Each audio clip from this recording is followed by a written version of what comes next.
الحمد للہ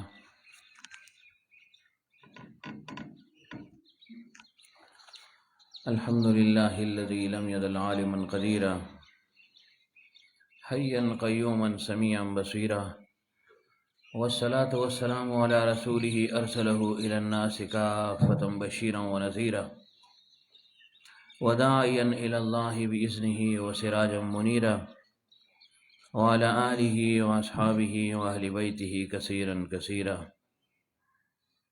اما بعد فاعوذ باللہ من الشیطان الرجیم بسم اللہ الرحمن الرحیم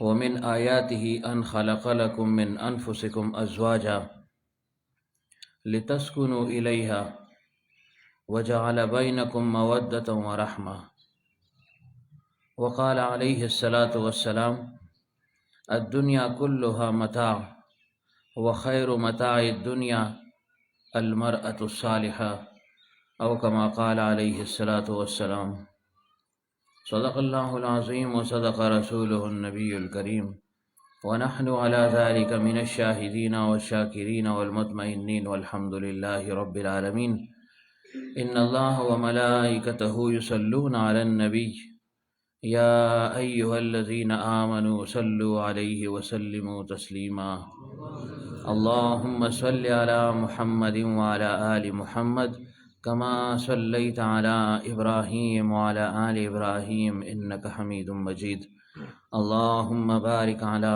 محمد وعلی آل محمد کما بارکت علی ابراہیم وعلی آل ابراہیم انک حمید مجید. بزرگانو دوستانو، اللہ تعالیٰ دې زموږ د راتلل دا ناسته خپل بارګاه قبول کړي. الله تعالیٰ دې زموږ د ټولو کامله اصلاح وکړي او اصلاح لپاره د شیخ صحبت چې دی هغه انتهایی ضروری او لازم دی. او بیا چې کوم حقوق الله تعالیٰ انسان باندې فرض کړ دي، واجب کړ دي، د هغې پوره کول هم لازم او ضروري دي. گویا اصلاح د اعمال ظاهره او باطنه او چې کوم حقوق دي د هغې د تعمیر او د تکمیل نوم دی.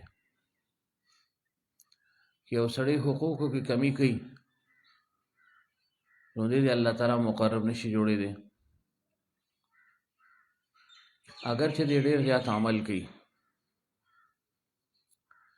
لیکن یو کس داسې چې هغه عمل کم کوي، صرف د فرایضو اهتمام کوي، د نوافلو اهتمام نه کوي، لیکن ورسره چې کوم حقوق دي د هغې ادایګۍ کې لګیا دی، نو دی هغه کس نه بدرجه بهتر دی او دی د الله تعالی په نیز باندې قابل هم دی او مقبول هم دی. دنه الله تعالی رضا دی او د حقوقو ادایګي چې دغه لازم او ضروري ده. که هغه حقوق د الله تعالی دي او که هغه حقوق د انسانانو دي. عام طور باندې په دواړو قسم حقوقو کې کمی او کوتاهي، که د الله تعالی حق دی هغې کې هم کمی ده، لیکن بیا هم څه نه څه حده پورې د هغې احساس وي چې ما باندې دا خبره فرض ده، د الله طرف نه ضروري ده، واجب ده، الله یو حق ما باندې ایښی دی خپل، دا به زه پوره کوم. هغې کې کوشش کوي، لیکن چې کوم د بندیانو حقوق دي، کوم ته چې حقوق العباد وي، عام طور باندې په دې کې ډېره کمی ده. او بیا چې کوم د بندیانو حقوق دي هغې کې د هر یو جدا جدا حق دی.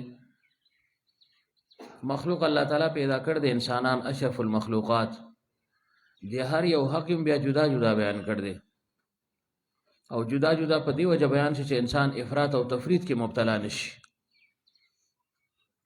کېدای شي د یو حق ادا کړي د بل حق پاتې شي، د یو د حق اداګۍ دم ته کوشش وکړي چې د بل حق چې کوم دی هغه ناقص پاتې شي. نو په دې وجه حقوق یو موخل، حدود یو موخل. البته حفظ حدود لپاره صادقین دنیا ته راولېږل، د هغو مجالس یې موږ باندې لازم او ضروري کړل چې حقوق به هم تاسو ته معلوم شي، حدود به هم معلوم شي.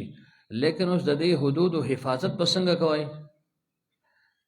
دې لپاره تاسو له یو مربي پکار دی چې هغه ستاسو تربیت وکړي، ستاسو اصلاح وکړي، ستاسو په سمې لارې واړي، ستاسو راهنمایي وکړي او تاسو ته بالفعل تجربه او د مشاهدې په ذریعه باندې د عمل طریقه درته وښیي چې حدود دا دي، حقوق هم دي، لیکن اوس دې طریقې سره به دا حق ادا کوي. نو گویا موږ دا ویلی شو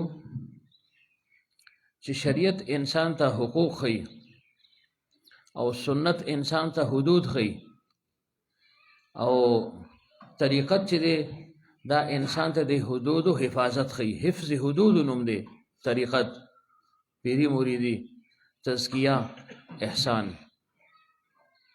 سوال پیدا کېدی شي چې موږ سره راځو، نو موږ دې لپاره راځو چې موږ ته شریعت چې کوم حقوق دي هغه ښوولي دي، پیغمبر صلی الله علیه وسلم د هغې حقوق او حدود موږ ته ښوولي دي. اوس د دې حدودو حفاظت به موږ څنګه کوو؟ هغې لپاره د طریقت ضرورت دی. ځکه یو سړی چې الله والو سره تعلق نه وي، اصلاحي تعلق یې چا سره نه وي، نو عام طور باندې د افراط او تفرید کې مبتلا شي، دی یا زغلی یا سنبلی، اعتدال د کې نه. بل دا و چې د په مزاج کې سختی ډېرئ او د الله والو په مزاج کې بیا د کې اعتدال راشي. نو چې کوم ځای کې سختي شله هلته بیا کار نه کېږي، سختۍ سره کار نه کېږي. کوم ځایونه چې سختۍ دي هلته به سړی کوي، لیکن عمومي طور باندې موږ سختۍ سره کار وباسو، نو سختۍ سره کار نه وځي، بلکې هغې سره مزید رواله بود چې کوم دی هغه بیا راشي. نرمی او اعتدال دا اصل شی دی. په دې وجه الله تعالی د پیغمبر صلی الله علیه وسلم مدح وکړله، ولو كنت فظا غلیظ القلب لانفضوا من حولک. یا زما حبیب صلی الله علیه وسلم که چېرته ته چېرته سخت طبیعته وې، سخت خو وې، نو دا خلک به ستا ګیر چاپېره نه و، بیا دو به تا نه تښتېدلي وو. لانفضوا من حولک، دو به تا نږدې نه ولیدلي. نو معلومه شوله چې نرمي او اعتدال دا اصل شی دی. لیکن دا نرمی او دا انفعال، دا اعتدال به کوم ځای کې پیدا کېږي؟ دا د الله والو په صحبت کې. مشاهده ده یو انسان په طبیعت کې انتهایی تیزی ده، سختی ده، لیکن کله چې د الله والو صحبت ته راشي بس په هغې باندې بیا ګویا هغه مرهم چې کوم دی هغه په هغې باندې ولګي، بلکل هغه کې بیا اعتدال راشي. عمر رضی الله عنه ته وګورئ چې کله حالت اسلام کې نو طبیعت مزاج یې څنګه و، څومره سختی وه، څومره درشتوي وه، لیکن چې کله اسلام قبول کړو نو هغې نه وروسته په مزاج کې انتهایی نرمي بیا راغلله. موقع په موقع به د هغې سختۍ اظهار کېده، ځکه فطرت د انسان نه بدلیږي. البته اصلاح سره چې کوم د انسان دننه فطرت دی هغه مزمحله شي، کمزوري شي، د هغه عادت بدلیږي نه. ګورئ که څوک دا وایي چې فلانکي عادت بدل شي، عادت نه شي بدلیدی، ځکه چې دا که تاسو واورئ چېرې غر د ځای نه وړقېده نو ویې فرمایل دا ومنئ، لیکن که دا تاسو واورئ چې فلانکي عادت بدل شي دا مه منئ. جبل گردد جبلت نه گردد، صرف په هغې کې یعنی د هغه اصلاح وشي، اضمحلال هغې کې راشي، کمزوري پکې راشي. غوسه اوس موجود ده لیکن اوس لږه کمه ده. اوس دا ده چې هغه ته د مقاومت او د مقابلې توفیق الله تعالی ورکوي، د ضبط توفیق هغه ته میلاو شي.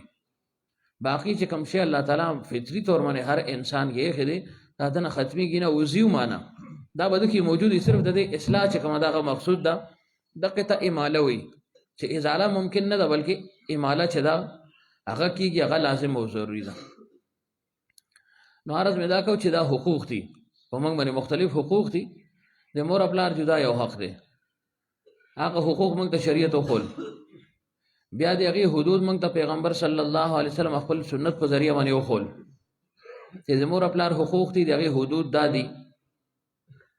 د ښځې حق الله تعالی بیان کړ پیغمبر صلی الله علیه وسلم دغه حدود خول د اولاد حقوق الله تعالی بیان کړل دغه حدود پیغمبر صلی الله علیه وسلم او خول د گاونډي حقوق الله تعالی بیان کړل دغه حدود پیغمبر صلی الله علیه وسلم او خول د قشانت کم کافر دی گاوند کې دی دغه حقوق الله تعالی بیان کړ دي او پیغمبر صلی الله علیه وسلم دغه حدود بیان کړ دي د قشانت مسافر دی مسکین دی غریب دی دغه حقوق الله تعالی بیان کړل او دغه حدود پیغمبر صلی الله علیه وسلم بیان کړل اوس دا حقوق موږ ته معلوم دي دا حدود موږ ته معلوم دي لیکن موږ عمل ولې نه کوو موږ ته د عمل توفیق ولې نه ملایږي دغه وجه دا چې موږ افراط او تفریط کې مبتلا شیو یا خواهونه حقوق ایاب دا کون یو ادا شبل پش حد اعتدال من طریقت کم دے اللہ ضروری دے گویا طریقت دا شریعت حفاظت دے دا دے حقوق او دے حدود حفاظت نم دے سی طریقت انسان راشی نو دکی بیا دے ہر یو دے حقوق دے ادائیگائی جذبہ او بیا دے اغی حدود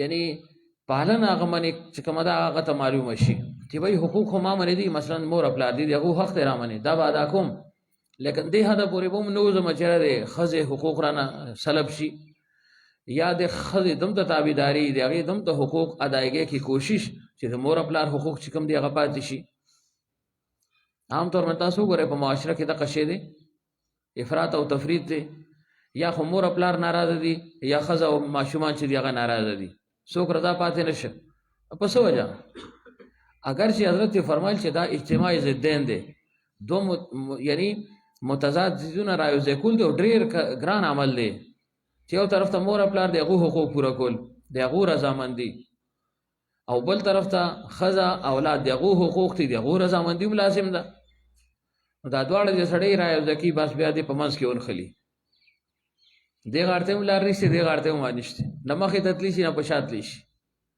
ځکه هر یو خپل د حقوق مطالبه کوي اوس که ټولو ته د حقوق معلوم وي هر یو خپل د اصلاح کوشش کوله خپل ځان چاته حواله کړو خپل د رضایل او اماله کوله نو دا جګړه او دا جنگ او فساد بنو کنه هر یو ته پته و چې وای دا زما حق دی دا د حق دی مور خپل غنل چې وای دا دي چې د حقوق ادا کوي د خځه او د اولاد دا د دوه حق دی نه دا چې زمونږ حق دی سلب کوي د قشان چې د مور خپل حقوق ادا کوي نو خزه هغه هم په دې باندې بیا په چې واقعي دا د مور خپل د باندې حق دی د چې دغه خدمت کوي جانی خدمت کوي مالی خدمت کوي ناس ته ولاړه وسره کوي غب شپ وسره لګي دا دوه حق دی لیکن چونکه اصلاح شته نه بے دینی دا اصلاح طرف ته موږ راځو نه رغبت شته نه نو هر یو دا وی چې زما حق دی پوره شي بل د خپل کار کوي بل د خپل کار کوي چې زما حق پوره شي زما حق ادا شي نو دې سره په معاشره کې چې کوم دی هغه بدامنی ده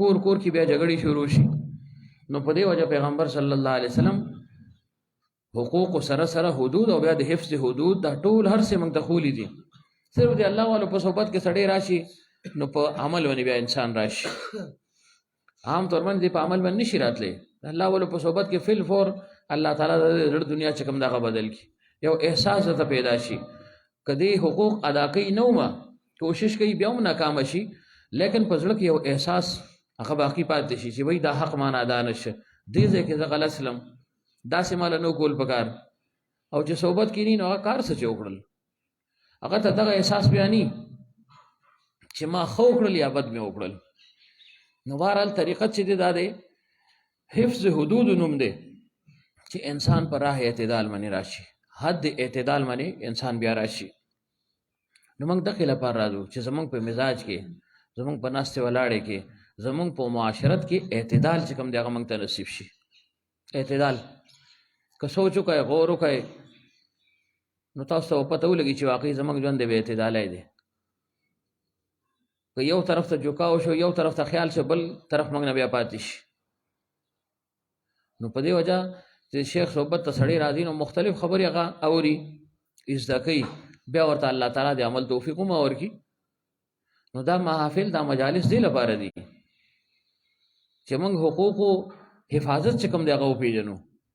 حقوق خو موږ پېژندل دي، برای نام پېژندل دي، معلوم دي مور او پلار ډېر غټ حق دی. الجنت تحت اقدام الامهات، د مور او پلار د قدمونو لاندې چې دی هغه جنت دی، دا خو پته ده.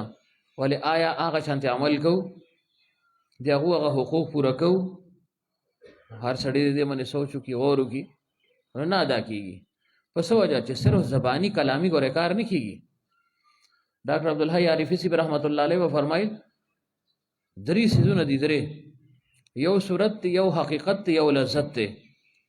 3 څیزونه دي په دنیا کې، یو صورت، یو حقیقت، یو لذت. وی فرمایل صورت دا به تاسو ته کتابونو نه حاصلېږي، گویا علم به تاسو ته، الفاظ دا به کتابونو نه تاسو ته حاصل شي. او بیا حقیقت چې کوم دی هغه به په عمل باندې تاسو ته حاصلېږي.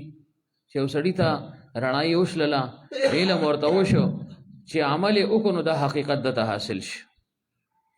لیکن وی فرمایل علم هم حاصل شو، عمل هم وشو، اوس په دې عمل کې چې څو تا ته لذت او مزن راغلی نو دا عمل نه دی، دا عمل بیا عمل نه دی.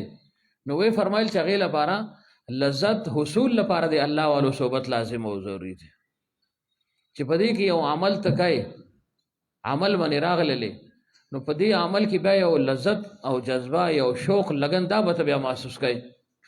او چې کله جذبې او شوق سره سړی یو کار کوي نو عمومي طور باندې دغه کار بیا سړی نه پاتې کېږي، نه، دا عمل بیا دی تر اخره پورې رسي. نو وی فرمایل چې دا لذت او مټاس دا د الله والو په صحبت کې انسان ته حاصلېږي.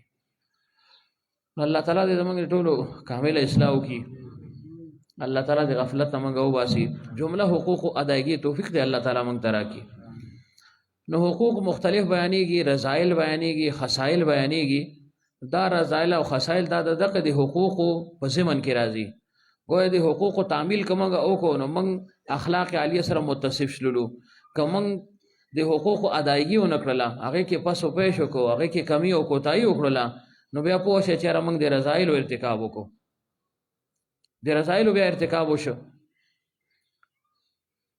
مثلا مور پلار د حق نه وروستو غټ حق چې کوم دی، یا عام طور باندې حقوقو کې او خاص حق چې دی هغه دی ښځې او د خاوند دی.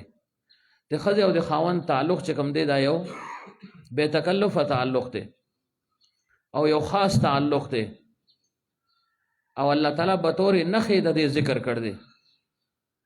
ومن آیاته ان خلق لکم من انفسکم ازواجا، چې دا زما د نښو ته وګورئ، زما د قدرت نښې تاسو وینئ.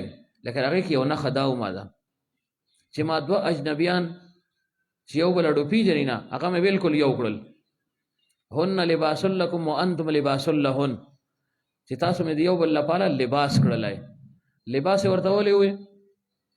لباس یې په دې وجه ووی چې لباس سره د انسان عیب چې کوم دی هغه پټېږي. دا اوس موږ لباس اچول دی، کپړې اچول دي، زموږ عیب پټ دی. زموږ جسم څنګه دی، څه ساخت دی، څنګه دی. نو که سړی بربنډي بیا دی وګوري چې دا ښایست دی او که نشته. د جسم باندې دا کپړه چې ده، دا ستر، دا د د ښایست یو سبب دی، د عیب یې پټ کړ. بل دا چې د د ښایست سبب جوړ شو. دریم دا چې د جسم سره کپړه ولګېده نو دې کې بل شی بیا نشي حایل کېدی. دریم شی بیا د جسم ته دننه نشي دننه کېدی، نشي حایل کېدی. نو وی فرمایل چې دغه شان د ښځې او د خاوند تعلق دی چې د یو بل عیبونه په دې باندې پټېږي. یو بل د حسن او د جمال دا یو سبب دی، او بل دا چې بالکل یو دی، بیا دوی بیا دریم کس چې کوم دی هغه نشي داخلي دی. نو وی فرمایل هن لباس لکم وانتم لباس لهن.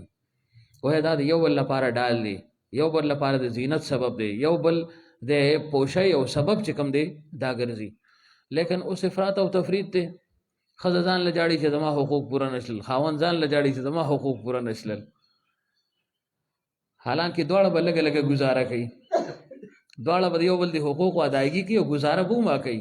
ځکه مکمل طور باندې حق ادا کول انسان دی خطاکار دی، جذبات دی، نفس او شیطان لګېدل دی، مغلوب هم شي.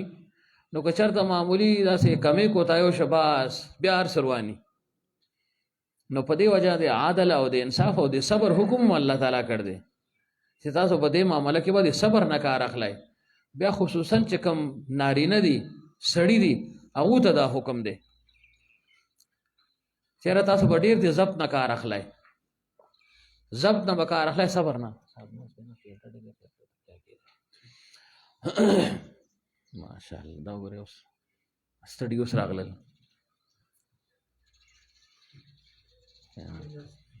دا لقاري صاحب دی کې ته القزن زر نه شروع کړه، زر نه ختمه چلو کوم به جو زر شروع کوم چې سعودي راځي، راج محمد راځي، بس حلقه به ختم وي. محمد عالم صاحب دی وګورئ تم ته لرې نه راغلل اوس راورسېدل. نو بهرحال عرض مې ورته کوو چې دا حقوق دي، د دې پالنه په انسانانو باندې لازم او ضروري ده. ښځه به دا سوچ کوي چې د خاوند حق ادا شي، خاوند به دا سوچ کوي چې د ښځې دا حقوق چې دي دا ادا شي. لیکن موږ عمومي طور باندې زیات نقصان چې دی هغه د سړو طرف نه وي، د ښځې حقوق نه ادا کېږي.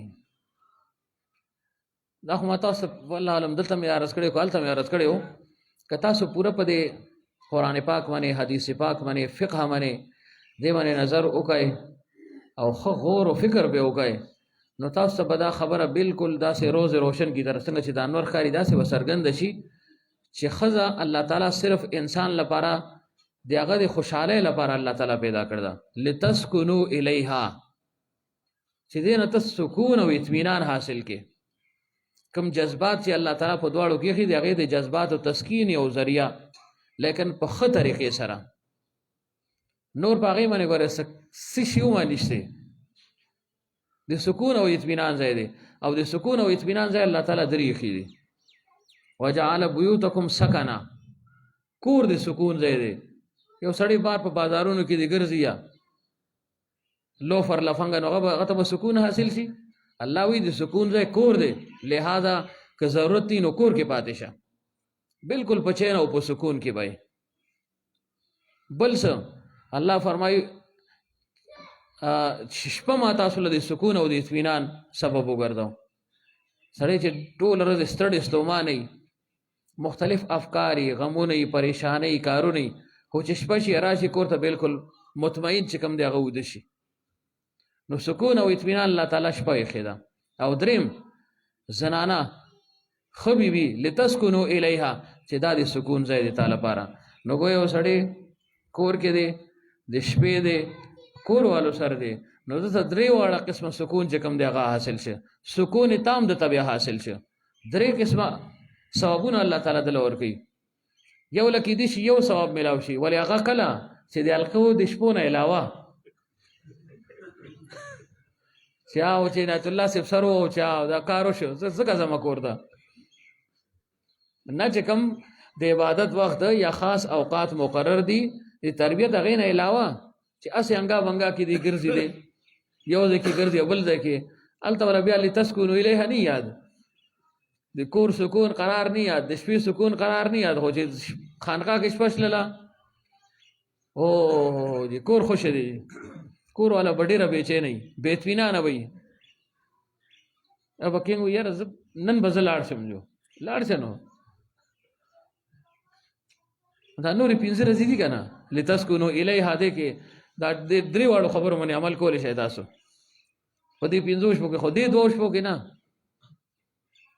دې دوو شپو کې بې سکوني ښه ده که نه چې هغه سکون بیا کامل تاسو ته حاصل شي. جلال الدین رومي رحمت الله علیه به اشعار لیکل، نو هغه چې کوم دی هغو شاګردو هغه به دا اشعار لیکل نو منځ کې یو ځل ورته جلال الدین رومي رحمت الله علیه وفرمایل چې حسام الدینه لږ به دمه وکړو، روزانه جو تا کاپي راغسې زه ما کاپي راواخله جو شعرونه لیکو، دا مسلسل چې سړی اوبه وباسي کنه بیا خټه شروع شي وي. نو زه ما چې تاسو مسلسل کور کې پاتې که نه نو بیا به د کور وال به درنه زړه بیا تور شي. نو لغانې داسې لرېوالی ښي.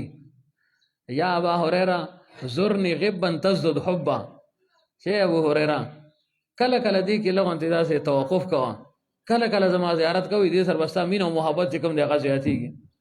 ادې ته 24 غنټې پروت دی جو اب وزه وزه بار ته سړی ځان نه د ښځه جوړه کړ ته چېرته بار ته وځه.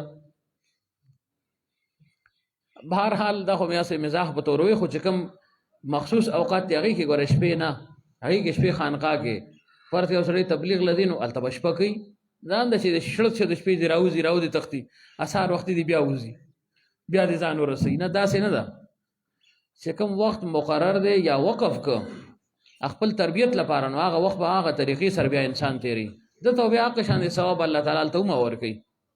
جهاد په میدان کې دی نو ظاهر د کور نه لرې دی، کور والو نه لرې دی، لیکن د هغې جدا فضایل دي، د هغې جدا ثواب به الله تعالی دله ورکوي. دا نه چې دغه خبره په زړه ولي ولا ولي کله چې باز ګوره کور کې وپاتې کېږو، سکون په کور کې دی او سکون په ودو کېدو کې دی او سکون کور والو سره دی لیکن د هغې حدود دي، هغه د حدودو خیال به موږ ساتو. نو څه عرض مې کوو که غور او فکر وکړئ نو زنانه ومنې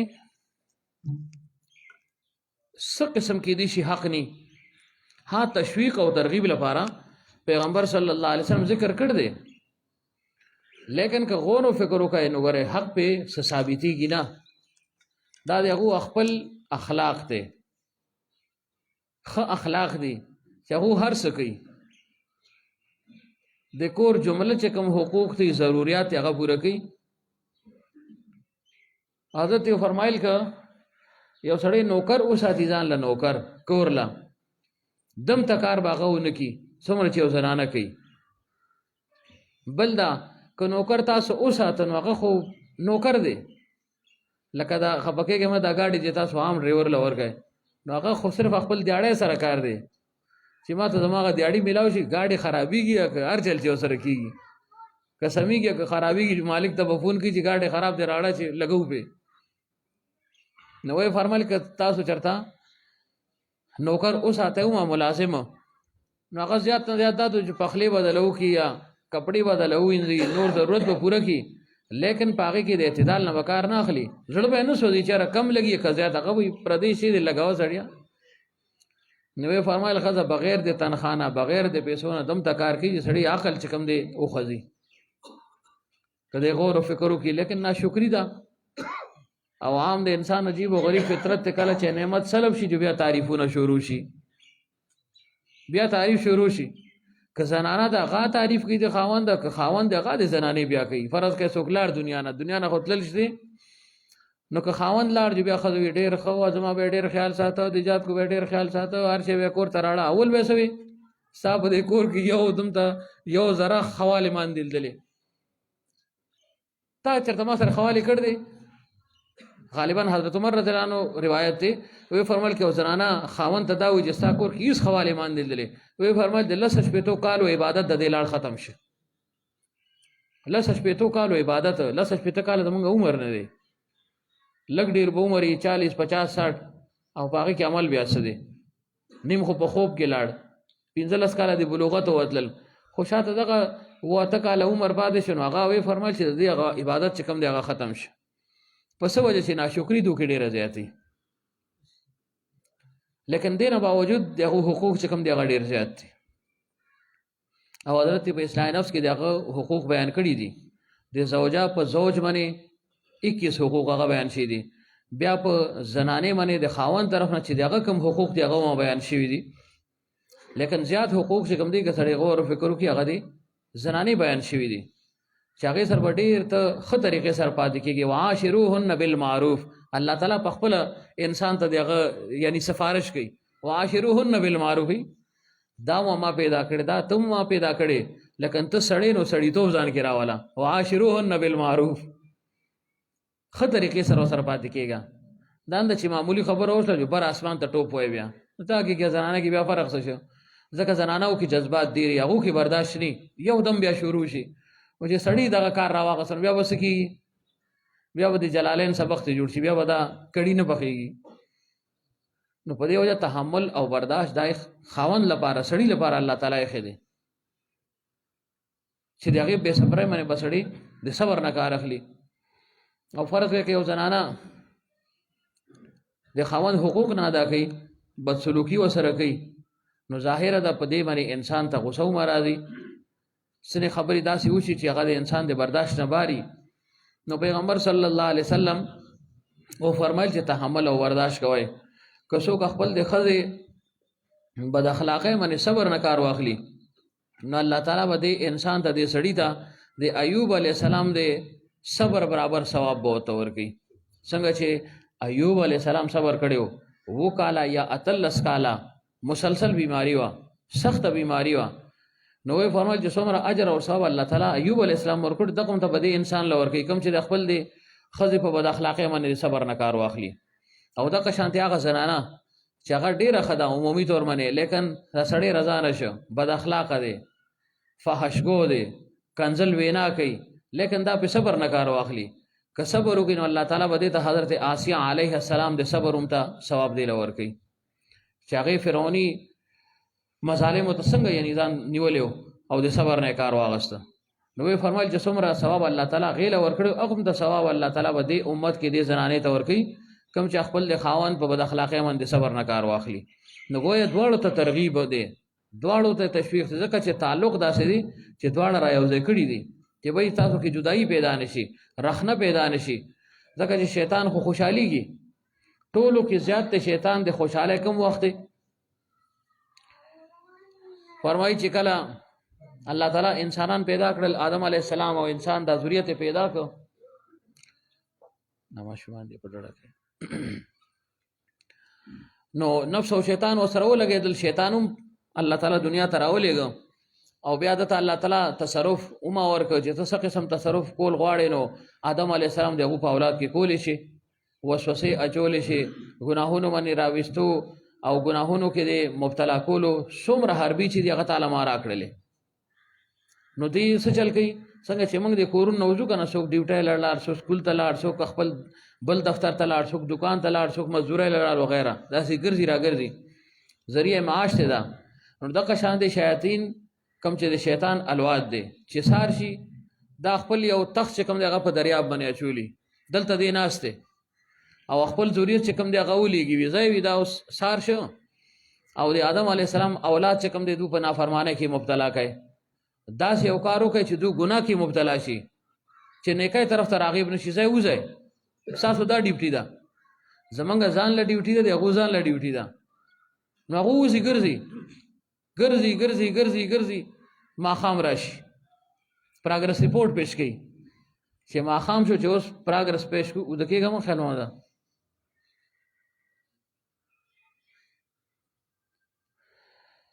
نو پراګرس پیش کوي، شیطان صاحب ناست دی په تخت باندې ناست دی چې اوس به یو راځي بل به راځي، څه اطلاع به لاله راکوي چې دا کسان مې لېږلي چې څومره روانۍ جوړ کړو.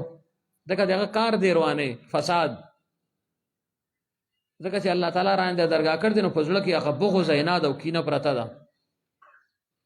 هغه د زړه نه هغه بغض نه وته. حضرت فرمایل چې موږ وایو چې دا زموږ دشمن دی، موږ ته پته ومه ده څرګند دشمن دی، اعلان یې کړ دی او هغې نه باوجود موږ بېغمه پراته یو، موږ د هغه مقابله ونه کړل. هغه یو دی، موږ ټول یې کیست یو، موږ ټول یې کیست یو او موږ ټول په جوم باندې چې راپاسو نو د هغه مقابله به وشي. دغه مقابله به څنګه د الله تعالی اطاعت سره، د پیغمبر صلی الله علیه وسلم اطاعت سره، د ګناهونو پرېښولو سره او د نیکو اخیستو سره.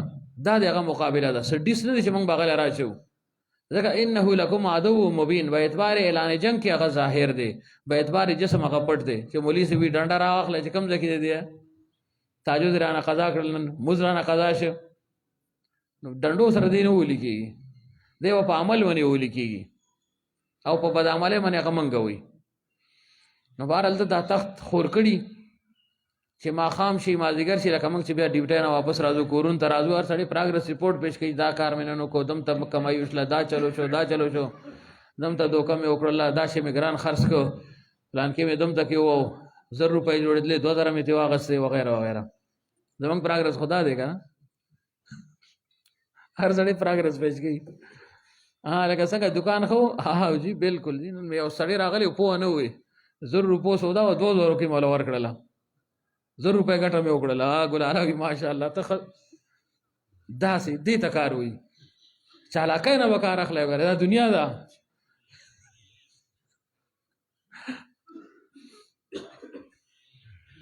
بهرحال الله تعالی دې موږ کې دیانت پیدا کی او د مخلوق خیرخواهي، دیانت او مخلوق خیرخواهي دا ډېره غټه جذبه ده او غټ ضرورت دی.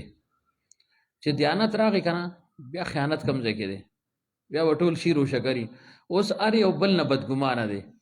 کو دکاندار دی هغه دی څوک سودا اخلي هغه نه بدګمانه دی، او سودا چې څوک اخلي هغه دکاندار نه بدګمانه دی، ځکه هر یو ځان ته غل دی. خپل دی حق چې کم دی هر یو مطالبه کوي که نه، د بل د حق غم ورسره نشته. او چې دواړه د یو بل د حقوقو خیال ساتي نو بس جنگ جګړه ختمه شله که نه. غالبا شریف سختی رحمت الله علیه متعلق راځي، د یو غټ تاجر و، تجارت به یې کو، نو بار نه به چې څه شی واخېسته نو هغې باندې به یې 3 روپۍ هغه ځان له ګټه ایښې وه، 3 روپۍ ګټه ایښې وه ځان له، یعنې 10 روپو پسې اتانې داسې ترتیب ایښی و. یو ځل یو سودا واخېستل د 80 روپو، قاري صاحب اورې 80 روپو سودا یې واخېستله، وی دې من به صرف 3 روپۍ زه ګټم، 80 سره 80 به نه ګټم، 80 روپو باندې به 3 روپۍ صرف ګټم، یعنی 60 روپو شي نو په 63 کې به خرڅوم، 83 کې به خرڅوم. بس دا مال سره پروت و، اچانک چې کوم دی په بازار کې دا شی چې دا ګران شه، ریټ یې اوچت شه، 90 روپۍ ته ورسېد ریټ. چې کله 90 روپۍ ته ورسېد نو بیا خو موږ الحمدلله وایو، خو په جذبې سره الحمدلله شکر دی، شکر دی کار وشوی.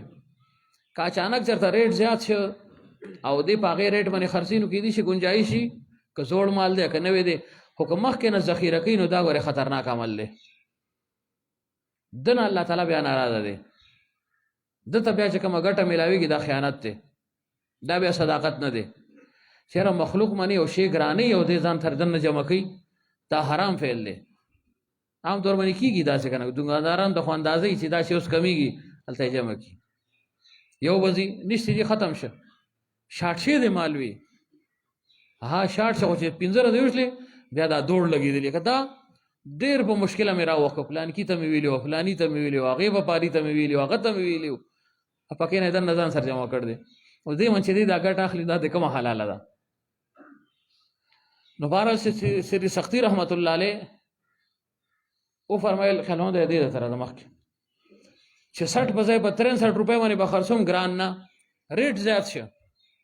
چې ریټ زیات شه 90 روپۍ ته ورسېد نو یو بل بزرګو مال یې اوس نوم هېر شو خو ښه دیانتداره انسانو هغه راغی، وی جي دا مال تا نه زه اخلمه، دا سودا اخلمه یا دا بوجه یا څه، دا په څو ده؟ وی په 60 روپۍ مې اخیستی دی، په 63 بدله راکوم، په 63 مراقبه مه کوئ زرین صاحب، په 60 روپۍ مې اخیستی دی، 63 روپۍ باندې به راکوم. هغې سړی بهر مارکیټ کې ریټ 90 روپۍ شوی دی، ته که څه نه خبر وي خبر یم، خو ما په زړه کې یو قصد کړ دی چې بس چا سره به ظلم زیاتې نه کوم، فایده اوچتول دی، خپله فایده دا ماله ډېر شي، دا 3 روپۍ بس دا ماله ما ځان له مخصوص کړ دی. هغه وي کم از کم یعنی 27 روپۍ نقصان کې روانې، هغه وي نه بس ما الله سره دا قصد کړ دی چې چا مسلمان ته زما طرف نه اذیت او نقصان ونه رسي، اگر چې زه فایده لږه زیاتولی شم دا گنجایش دی ما سره، لیکن دم نشم کولی، بس ما یو خبره کړ ده، هغه وی دا نقصان دی، ما هم الله سره دا وعده کړ ده چې چاته به نقصان نه رسوم، که په 90 کې راکوې خو جو اخلم، کینی ګورې زه په 63 کې نه اخلم، ځکه دې کې خو تا ته نقصان دی، دې غاړه نه ده سوی، که 63 کې اخلي خو واخله، په 90 کې زه نه راکوم، جګړه ده. دینداري چې که نه بیا داسې حالات دي، داسې واقعیت، دا خو موږ ځکه موږ ته ناشنا ښکاري چې زموږ هغه ترتیب بدل دی ټوله، یو وی 63 کې نه اخلم، بل وی 90 کې راکوم نه، جګړه دغه سودا په حقه ځای باندې پاتې شلله. هغه وی هغه وی زه نشم اخیستی وي 90 روپۍ اخیستی نشم، الله سره مې وعده کړه تعالی ول نقصان راکم، ما ته 3 روپۍ فایده ډېره ده که نه، بل وی چې زه تعالی ول نقصان راکم چې 3 روپۍ فایده راکوم، 27 ځل نه راکوم، بار چې کوم دی په 90 روپۍ باندې شی خرڅېږي، زه ما نه اخلم په 63 باندې، سودا په ځای باندې پاتې شلله. نو بهرحال افراط او تفریط چینی نو بیا داسې واقعیاتي، بیا اتحاد او اتفاقی، بیا الفت او محبتی، بیا تصنع بناوټ نه. اوس که زمونږ مینه او محبت دی هغې کې تصنع او بناوټ دی، حقیقي مینه او محبت کوم ځای کې دی؟ بناوټي مینه ده، تکلفات دي پکې، مفادات دي پکې. نو بهرحال سهار مې کوه غذای تمہارا والا ہے څه واقع مې ویله مولانا؟ ها چې شیطان دا ناست دی اوس او هر یو راځي پروګرس دی پوری چې پروګرس رپورټ مونږ هم واپس کوو. ها لکه څنګه چلون دکان ښه چلېدلی و، ګاډي څه مزدوري وکړله او چې اختر وي او جي او بس خدای ډېر غټ فضل وکړي. یو سړی راغی جو ډېر مجبور و، هغه وایي چې فلانکي ځای ته مې وایي چې ګوره که 15,000 راکوې جو رسوم دی. اصل نامه کوله خو چې ما 4,000 کې جو بیا راګیر کړ اجو مې رساو. ډېره د الله ډېر غټ شکر دی، غټ فضل وشو. او چا دې مجبورۍ نه غلطه فایده اوچتول دا هم مسلماني نه ده. کامل مؤمن او اصل مؤمن کم یو دی چې هغه شی چې کوم ځان له خوښي هغه بل له خوښ کړي، چې کوم ځان له ناخوښ دی هغه بل نه ناخوښ کړي. دا بیا واقعي مسلمان دی او مؤمن دی. نو شیطان دا جال اچولی، یعنی دا تخت اچول دی دغلته ناست دی، هر یو راځي رپورټ ورته پیش کوي. یو راشي سلام کلام ورسو کی پلار راغلم، یا څنګه چل دی وي څه توره دی وکړه، هغه وی توره مې دا وکړه پلان کې سړی نه مې موږ قضا کړ. ها ماشاءالله ماشاءالله گزاره دې کړ دا کینا خوند دې کړې وي، خوند دې کړې ځکه چې دا صحیح یعنی تعالی کا ګټه نه دا کړې، څه خاص ګټه نه ده کینا جو بل راشي هغه دا دانګي را ورسي لار نه زبردست کار وکړ. څه چل دی کو پلان کې سړی مې روزه وخړله ما ته کړله ماشاءالله ماشاءالله کینا ښه کار دی کو. خدا سے خاص کار بیا ومانه دی، خاص کار پکار دی. جو بل راشي وي څه چل دی کو فلان کې سړی په بد نظر کې مبتلا ک، دا هم ښه کار دی خو زما دې ته کارو نش. بل راشي څه چل دی کو فلانې سړی چې کوم دی هغه مې غیبت کې مبتلا ک، په مخ اختو خله مې ولا خوګول هغه جوړمو غیبت کې اختو د نور غوخه خړلې شابه کار دی کو خو خوند دې کړي کینوي. بل راشي څه چل دی کو هر یو خپل چې کوم پروګرس هغه پیش کی. کسان مې وجنګول، دا چل مې وکړو، دروغ مې په ویل، خیانت وکړو جی، دکاندار خواته تلو ما خیانت وکړو جی، صداقت پرېخه وغیرہ وغیرہ. یاره کار تاسو وکول څه خوند دیونه که څوک داسې چې خاص کار کړي دی کې یو رامنډ کې راورسي یا پلار راورسېدم څه چل دی وکړو څه خاص کار دی او خاص کار مې کړی څه وی خزا خاوند مې ځان کې وجنګول دی جو پاسې په ټوپونو شي پیرو خوري جو لاړ شي هغه د غاړې یعنی غاړې سره نږدې چاپی رشي ته خو خولي کې را بچي وي تا کار کړ دی دا نور نه دی رکوي وي. او د خزه او د خاوند په اتفاقه منی دغه په جنگ جګړو باندې شیطان تم ته خوشالي نو حضرت فرمایل ځکه مون خدای نه رضا کولی دا شیطان خو مر رضا کوي کنه. شیطان په دې باندې یعنی خوشالي کنه، د شیطان خوشالي خده کړي هغه یعنی خفقان منګله خدي کوشش خو بسړي کوي چې ردي خپش لیدا اوسه ردي چرته منډي وي دي. ان الله و انا الیه راجعون.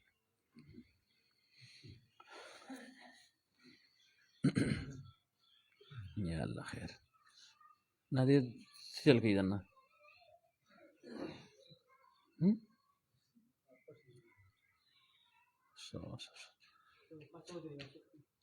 ما ته ولې تل دنه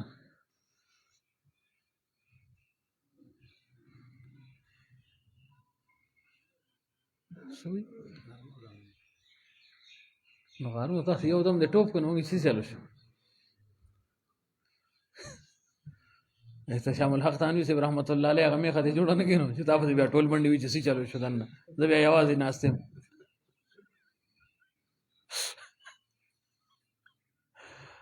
نو وار العرض مې څه کو چې دا داسې حقوق دي چې دا بالکل یو بل سره تړلي شوي دي، دې کې لکه جدایي بیا نشته. نو د دې حقوقو پاسداري به موږ کوو، زنانه به خپل په تور باندې کوي.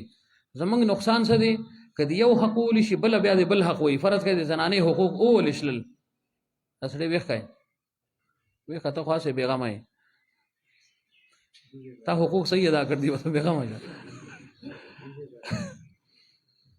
نو خدای پاکه څه خبره مې کوله ها منګ یعنی افراد تفرید کې دا مبتلائی کو فرض کړئ د زنانې حقوق سړي وول ظلم زیاتې شروع شو حقوق تلف شلل.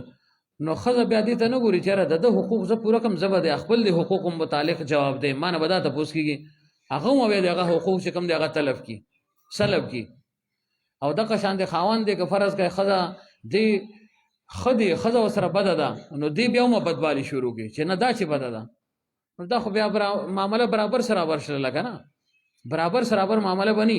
هر یو به دا غور و فکر کوي چې ما منې د الله طرف نه کم حق دی، د خاوند حق دی، زه به دا ادا کوم. که دې زیاتې کوي، حق نه پوره کوي، نو دنه به الله د هغې تپوس کوي، ما نه به کم از کم تپوس نه کېږي. دغه شان سړی به دا غور و فکر کوي چې دا زنانه که ما سره بده ده، بد اخلاقه ده، نو د دې تپوس به دې نه کېږي، زه به خپل حقوق کې کمی او کوتاهي نه کوم. دې به خپل حقوق پوره کوي. او د ده باندې څه حقوق دي؟ ټولو کې اولنی حق څه دی چې مهر به ول ورکوي، چې نکاح کوي را یوځای کېږي، مهر دی. خو دا د دې قیمت نه دی، دا د دې عزت او وقار دی. قیمت یې نه دی چې تاسو من قیمت ولګو دی، ښځې قیمت نه دی، دا عزت دی. دا مهر د هغې یو عزت دی، اعزاز دی، دا دې له مقرر شو. دا مهر ورکول دې باندې لازم، د سړي باندې لازم او ضروري دی. آیا که فل فور ورکوي بیا، او که نه په لږ لږ ورکوي بیا، دواړه طریقې دي، مهر مؤجل او معجل، دواړه طریقو سره. که فل فور ادا که بیا ټیک ده، او که لږ لږ ورسره ورته ادا کوي نو بیا هم ټیک ده. خو چې د اداګۍ په زړه کې خیالي دا نه چې ځان یې غلي کړي چې صبر وکړي، لس سله دې تېر شي، بیا ورته مینت سنت کوم چې معاف کړي راته، چې معاف کړي راته. اگر چې څه حدیث ته ماله هېر شه، که څوک خاوند ته مهر معاف کړي نو الله تعالی به جنت کې داخل کړي. خو دا د معافۍ وخت نه دی ګوره. او د ښځو د خبرو اعتبار هم نشي. اوس به یې معاف دی، سات له به بیا چې جګړه شله وایي راکړه زما مار کالې دی زما وړې وراړه، او کان دغه جذبه کې چرته را نه شي، دې سره هم نقصان پیدا شي.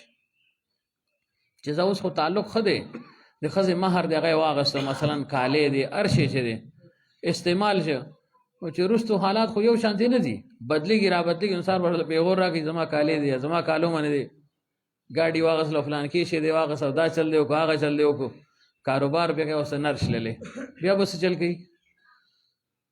نو په دې وجه ځان کې به سړی مردانګي پیدا کوي، سستی به ځان کې نه راولي. نو عرض مې دا کو چې د هغې اولنی حق څه دی؟ مهر ورکول، دا د هغې حق دی. بل څه نان نفقه، دا هغه باندې لازم ده، په دې سړي باندې لازم ده چې ښځې له به ورکوي ډوډۍ، مکان به له ورکوي، جدا ځای به له ورکوي، کپړه به له ورکوي. روټي کپړه مکان، دا ناره ده که نه د یو لیډر جو گویا دا هغه ده، روټي کپړه مکان، دا لازم او ضروري ده. څه اعتبار سره لازم او ضروري ده؟ د هر انسان خپل د وس مطابق. که په خپله مالداره دی او ښځه هم مالداره ده، نو مکان سره سره هغې لپاره یو خادم، بلکې دو خادمان لازم او ضروري دي. دو خادمان به له ورکوي، هغه د هغې د طبع او د هغې د مرضی، چې یو د کور دننه کارونه کوي، بل د کور نه بار کارونه کوي. او که نه دم ته مالداره نه دی، نو بیا یو خادم د باندې لازم او ضروري دی. چې یو خادم تاسو زنانې له ورکوي، او پته ولګي که نه، اوس په خپله خادمه ده. او شریعت څه وایي چې یو خادم به له ورکوي، چې د هغې کارونه کوي، که پخلی پې کوي، که جارو پې وایي، که کپړې پې وینځي، که بار د کور نه بار څه کارونه دي هغه پې کوي، دا د هغې خوښه ده. او د هغې د مرضۍ مطابق وي، دا نه ده چې خپل د مرضۍ خادم ول ورکوي.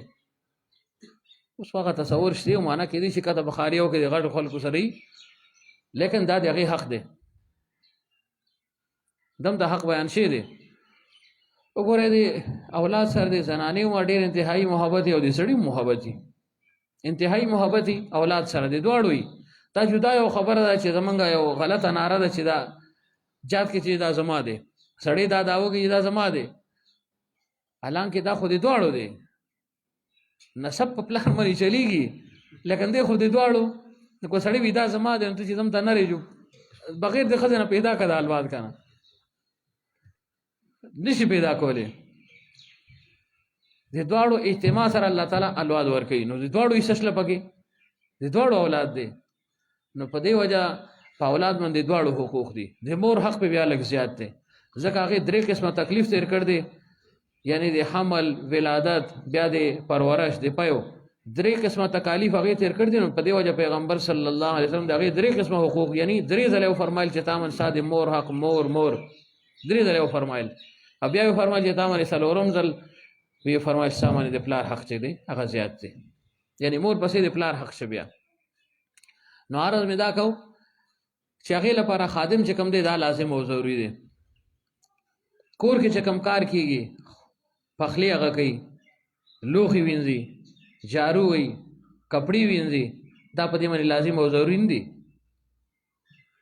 دا لازم او ضروري دي که نن تاسو لاړ شئ هغه د 10 دال نه پخوه لکه څه نن حلقه نه اورېدې الله ته کټوای ته نږدې شه بیا به څه کېږي ټولو توربیخي به بیا وتلي تیسمارخاني به بیا وتلي چې هغوی ته دم ته موده ما پخ کړې نن ته پخه کړه تا لهی چل دی تا لهی چل دی تا خو ماشاءالله بار ملک وخت هم تېر کړ دی چل دی هم ایزده کړ دی بیا به څه کېدای شي جذبه کې راشي یو ټیم پخه کې ولې چې په مخه پخولي پخلی یا ورکولی بیا بس چلی نو دا په دې باندې لازم او ضروري دی. که هغه خپل طرف نه کوي نو ټیک ده خو دې من لازم نه ده. نو عرض مې دا کو چې د اولاد سره د مور پلار انتهایی مینه او محبت وي، لیکن کې یو زنانه خپل د اولاد لا کوم چې د نوس نه پیدا شوی دی ماشوم دی دې ماشوم له دا پی نه ورکوي نو د منې دې زنانې منې څه جبر او اکراه نشته. دې من دا خبره لازم نه ده چې دې ماشوم له دې پی ماده ورکي شته به قضاءن په واجب نه ده دیانتن په واجب کیدی شي. هغه په هغه صورت کې چې دا سړی به د دې ماشوم د پیو تنظیم کوي که د بار پی یا بار نه چې کومه دایي راولي کومه زنانه چې مقرر د پی ورکول لکه د هغې پی په دې ماشوم باندې سم نه راځي نو بیا په دې زنانې باندې دیانتن چې کوم دی دا پی ورکول ضروري دي، یعنی اخلاقاً پې ضروري دي. قضاءً د شریعت دې باندې یعنی څه زور او زبردستی نشي ته به دله پی وما ورکوې او صرف که دقه کار شي چې ماشوم پیدا شه ته ډېرې نخرې کوې هغه ته همدا ورکوله پی سنبالې که بیا بس چلي.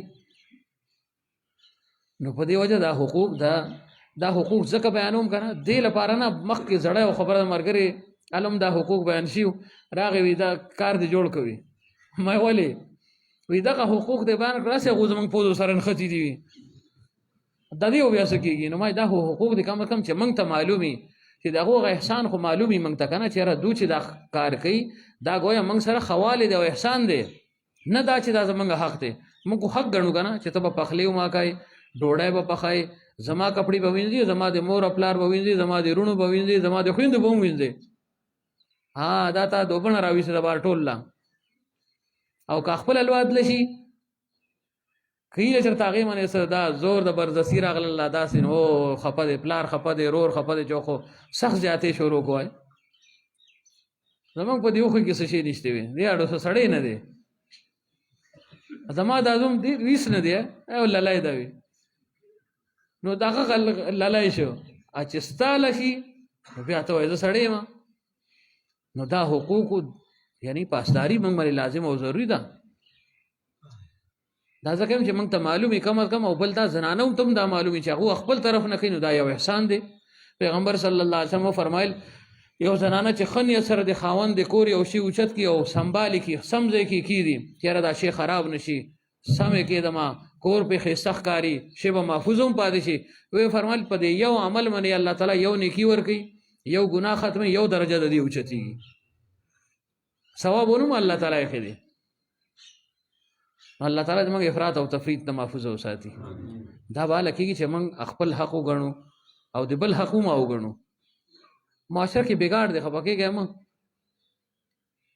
که فرض کوي خواښې ګزاره کوي جو سخر ګزاره نه کوي که سخر ګزاره کوي جو خواښې نه کوي او ورپسې نورې زنانه چې کوم دی نومونه مال نه راځي هغه بیا نه کوي د خاوند چې کومې خویندې دي هغو ګزاره نه کوي الله زموږ تپوس یې ونه کړو ستا تپوس یې نه کوي چلو شو دا خو څه لازم ضروري نه ده دې منې کوي که خو جو ډېره ښه کوي نه کړه جو بیا ډېر ښه ستا تعلق ستا رور پورې دی ستا مور پلار سره دی بلې زنانې سره نه دی لیکن چونکې کور نظام دی معاشرت دی نو د اخلاقو مظاهره به زنانه کوي ځکه د هغې فایده دې ته هم ده که دا د خاوند خویندې دي رونه دي یا نور احباب دي رشته داران دي هغو ته په ښه نظر ګوري راشه درشه ورسره ښه کوي نو سبا چې د دې راغله دو به ورته ولاړي که نه که نه دا ورته خرش پرش ته جو چې سبا هغو راغله دا خو مزاج هم دی خفه کېږئ مه که چېرته سخران نه څوک راشي فرض که سړی کور نی که ټلیفون وشي که زما غریبه چېرته په رپېدو فون وکړي چې زما پلار راغل دی یا مور مې راغل ده یا رونه مې راغل دي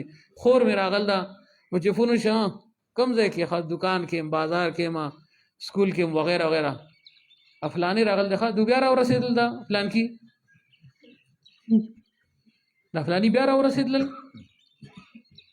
حالانکه د خو ډبل رشتہ شله دا مور خپلار دی هغه مور خپلار دی لیکن دی په هغه کې تفریق کوي حضرت فرمایل چې د بل لور خپل لور شانتي وګړي نو بس بیا وجنګ جګړه نه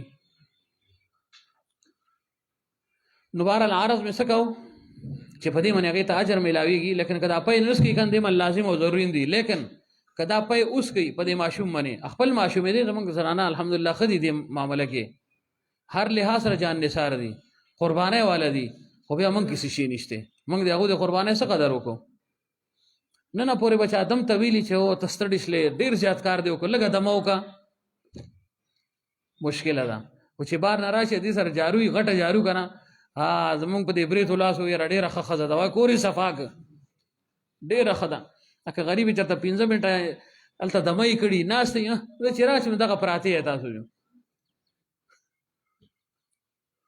تر تکار کې ما ونلی دی خو دغه بنې جو پرتی ہے جو خوره اسکه جو پراتی ہے دا ورته پته نشي ټول راځي دي څومره کار وکړي کور نو بهرحال عرض مې دا کو چې دا په دې باندې لازم او ضروري دي پوښلای کنه نه ځان ته غوړي خدي ونه دراوي گزاره وسره کوي هاو کنه چې بیا خپای چیرې تاسو چلو شو اچھا واده کړین دي کنه غیر دوه پیک به خبرو مندو گزاره وکي دغه جدت راغی اوس کنه زمانہ بدل شي د ډیر زیاته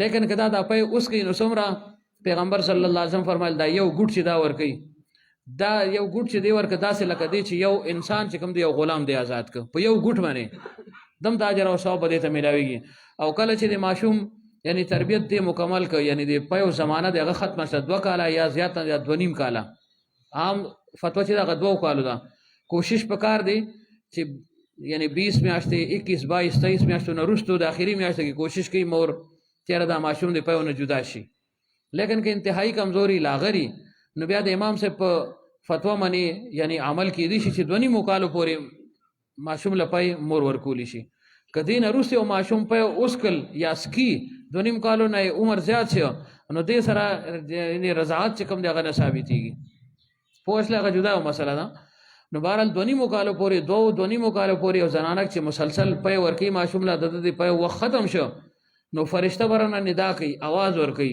سوي چې الله تعالی وی دې فرشتي ته وی چې आवाज وکړي زنانه ته چې زنانه استاغه سابقه ټول عمل چې کوم دی هغه ختم شو یعنی ستا ګناهونه الله تعالی معاف کړل نوې ژوند شروع کا نوې سر نه خپل عمل چې کوم دی هغه بیا دوباره شروع کا یعنی په دې باندې دم ته اجر او ثواب هم الله یې خدي شی په لازم نه دی په ورکول لیکن کور کې نو دا اجر او ثواب ول الله تعالی یې خدي پوښلای کنه نو دا دی هغه حق دی مکان ولا جدا ور کوي مکان نه مراد که مکان وسري کوټه وسري جدا دی ور کوي ورنه که یو کور دی او دا وی چیرې زګوره یو ځای نشم پاتې کېدی که مطالبه وکي نو خاوند باندې د دې مطالبه پوره کول لازم او ضروری دی منځ کې دول دیوالو کې پرده دی ولګي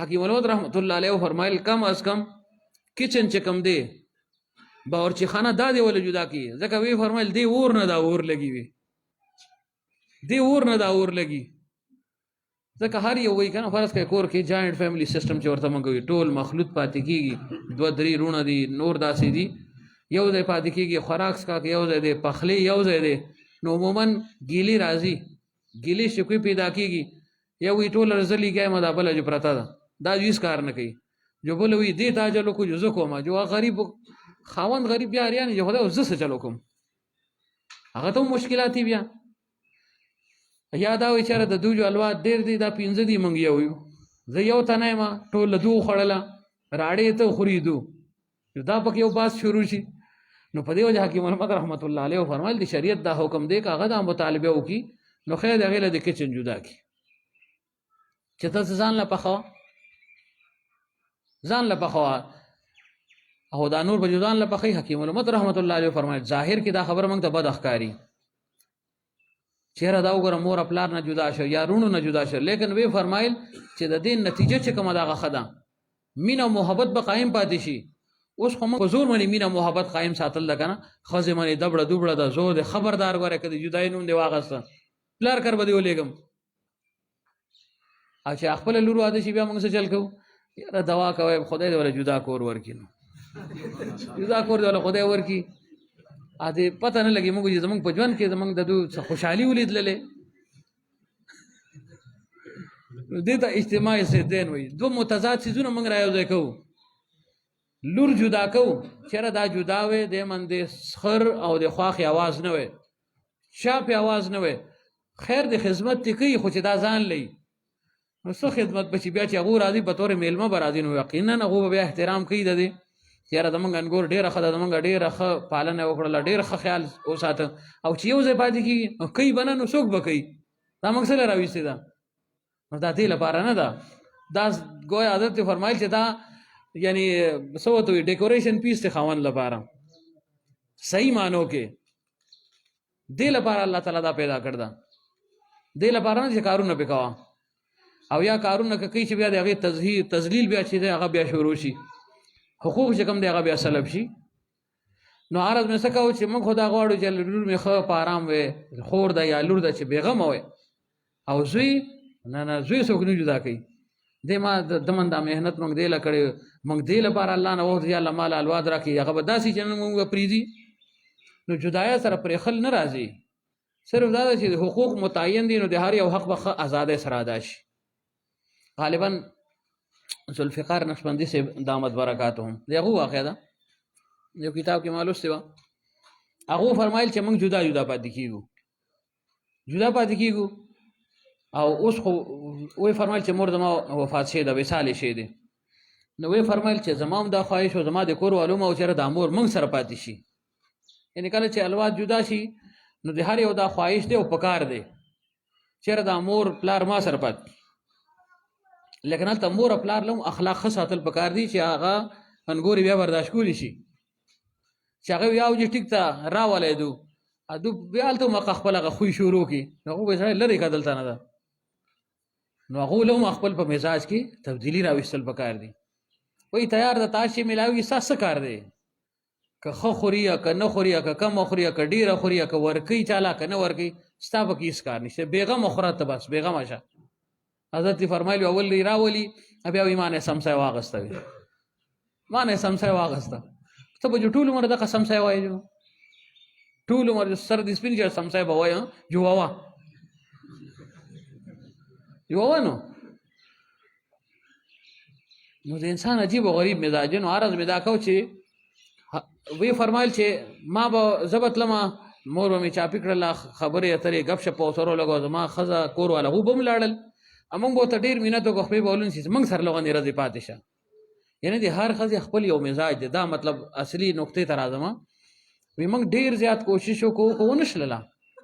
خدمت والا موږ هلته کوو، د هغې ضرورت جامه ده، کپړه، پیزار دا به ول ورکول، خو یو خواهش و چې یاره موږ سره یو څو ورځې تېرې کړي، بیا بل رور سره بل سره داسې.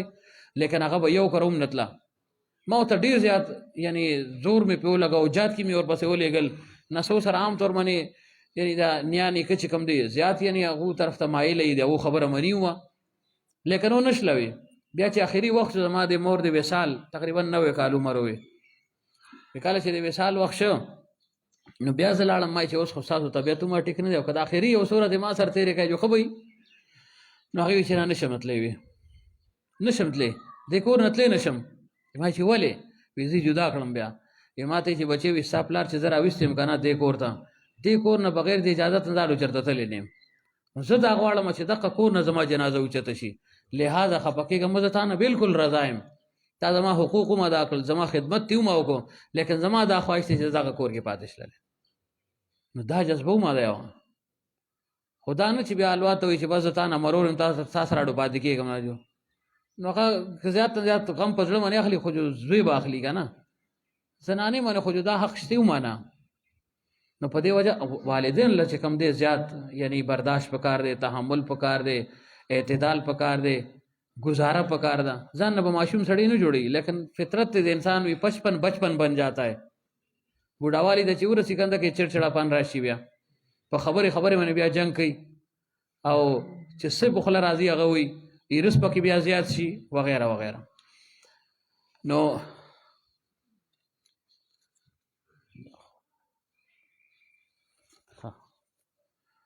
دا خو جدا مسله ده که نه، دا خو حقوق اولاد کې به انشاءالله به بیان شي. نو عرض مې څه کوو چې د هغې منې یعنې په الواد منې خپل د والدینو دا حقوق دي چې د هغو پالنه په خپله کوي، او زنانه چې کوم ده که هغه مطالبه وکړي هغه به جدا ساتي، د هغې کچن کم از کم چې دی هغه جدا کړي. دې ګوره عیب مه ګڼئ. ما اکثر چونکې رشته داري د تعلق دی، یو یعنی خاندان دی، یو علاقه ده، او رسم و رواج زمونږ د ټولو شریک دی. نو که فرض که ایجاد کی سزا کې جدا کېږي ومه، خصوصا دا زمونږ د معاصرې واقعه ده. اوسه پورې هغه رونه جدا شین دي، و اته رونه دي ماشاءالله.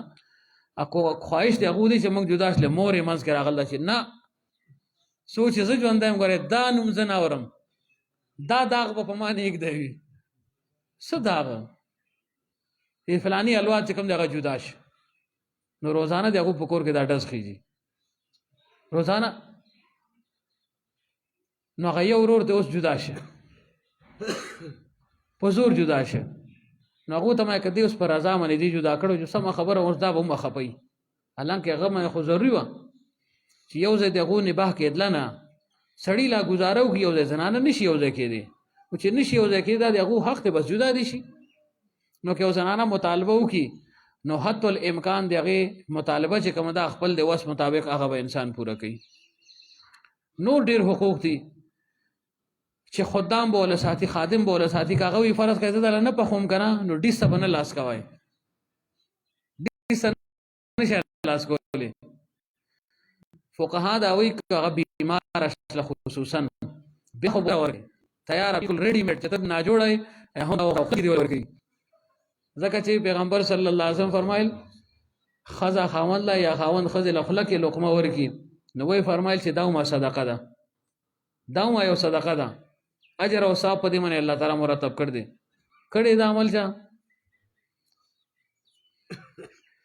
یاره نه والله سمجھي ماشاءالله مولیان خو به خود کوي دا نور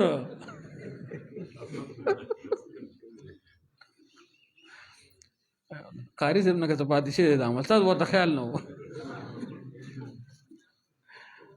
دا هم یو صدقه ده که نه چې ښځې له خوله کې نوړی ورکړي او هغې ته وایي چې اوس ته معلوم راکړه چې په دې سنت باندې عمل وشي. اصل خو سنت باندې عمل دی که نه، چې په سنت باندې عمل ونه شو نو څه خیر شته. خلاف پیمبر کسی راه گزید که هرگز به منزل نخواهد رسید. منزل مقصود ته سړی نشي رسېدی. او پیغمبر صلی الله علیه وسلم عملا دا ټول کارونه کړي دي. وګوره پیغمبر صلی الله علیه وسلم چې کله کور ته دننه شول، خصوصا حضرت عائشہ رضی الله عنها چونکې نو عمر وه، عمر یې کم و، تجربه یې نه وه، نو وړو اخل به وله نه راتلل. نو پیغمبر صلی الله علیه وسلم په خپله وړو اخل، په خپله به یې واخل چې زه دا به زه واخلم. جارو به یې لاس کې واغسته، جارو به یې وله. شریف شاه صاحب رحمت الله علیه زموږ په دې اجتماع کې راغلی و، په دویم اجتماع کې په اکوړه خټک کې شیخ الحدیث و. دویم واده چې کله وکړو نو غالبا چې اجتماع نه وروستو موږ تلي وو کم یعنی فل فور یا لیټ مالو زیر دي.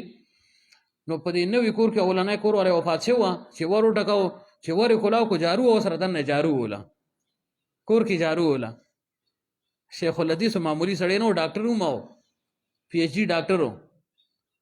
وی فرمایل دا کار به زه وکړم. وي نو زموږ زنانه الحمدلله ښه دي، اب تاسو جارو ته پرېږدي نه ولې نه، سړی دې واخلي لاس کې، لوښي ته دې لاس کې چې زه نن به زه ووینځم.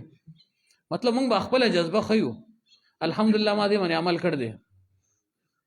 او چې سړی عمل کوي نو بل ته به وایي، که چې ونه کړي نو بیا به کله ویلی شي. منډه ول پکار دي. تاسو سره خو ماشاءالله غټ غټ کورونه زموږ خو یادم ته غونځې ځای دی جو اګې خو منډه نه کړي، خو بیا موږ کوشش کړی دی منډې راج محمد صاحب منډه ول ته خو به دوه ډبلې منډې وایي.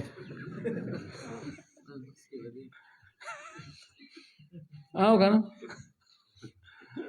نو دا د ښځې حقوق دي که نه، بې تکلفه تعلق دی. وګوره پیغمبر صلی الله علیه وسلم صحابیاتو سره، ازواج مطهرات سره داسې انداز کې به و ګپ شپ به ورسره لګاو، د هغو حقوق به ادا کول. کور ته به چې رال ښه اشاش بشاش. موږ چې کور ته دننه شو کور والا پناه غواړي چې خدای بیا لیوه راورسېد، خدای دې خیر کړي، دې بیا راورسېد وي، دې بار ښه ووي. زمونږ هغه مزاج داسې شی دی طبیعت که نه چې موږ نه هغه الواد جات کي ښځه ټول نالان شوي دي ټول هسې بناوټ کوي حاجي راغلی دا کاکا ماما راغلی زده کوي چې خدای دې خیر کړي چې بیا به څه وي خدای زر شپه کړي چې وده شي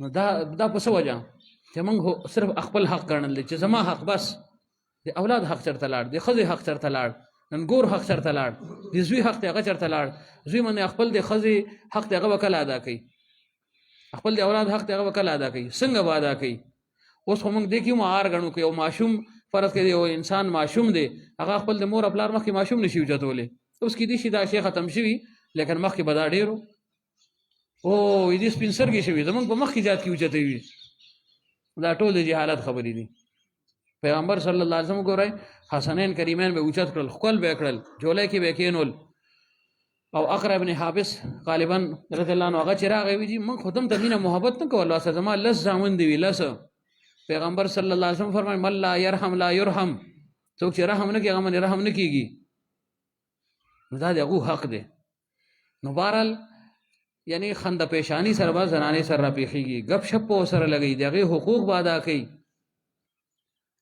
یعنی کوم چې د هغې حقوق دی هغه به دی لازما ادا کوي بل څه حق دی چې جیب خرچ به وله ورکوي پیسې به وله ورکوي لږې ډېرې که د کور خرچ ورته حواله کړه خو جدا خبره ده لیکن جیب خرچ به وله هم ورکوي 1,000 روپۍ اسلې خپل د دغې مطابق تنخواه مطابق وس مطابق یو سړی ښه تکړه دی نو هغه 10,000 هم ورکولی شي 20,000 هم ورکولی شي ها جی اوس سر کې ډاکټر مسکین صاحب نو کته 1,000 روپۍ ورکړي دا خو شي نه کنه خو 10,000 ورکړي کم سے کم یا هم دا ساجب خرچ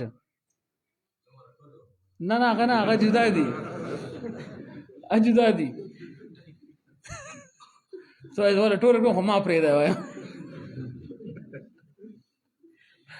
نو جیب خرچ کم دی دا د ښځې حق دی او بیا به هغې نه تپوس هم نه کوي چې تا کوم ځای کې ولګولې د هغې خوښه ده که خپل رونو لی ورکوي رویرونو لی ورکوي یا ستا د کور کې دا زنانې دي ماشومان د هغو لی ورکوي یا څه غم خادش له هغې کې استعمالوي ځان له پسې شی راړي دا د هغې خوښه ده باقي د هغې چې کوم ضرورت څیزونه دي مثلا د هغې د ښایست حسن و جمال څیزونه دي سرخي پوډر وغیره دا په سړي باندې لازم او ضروري دا به وله راړي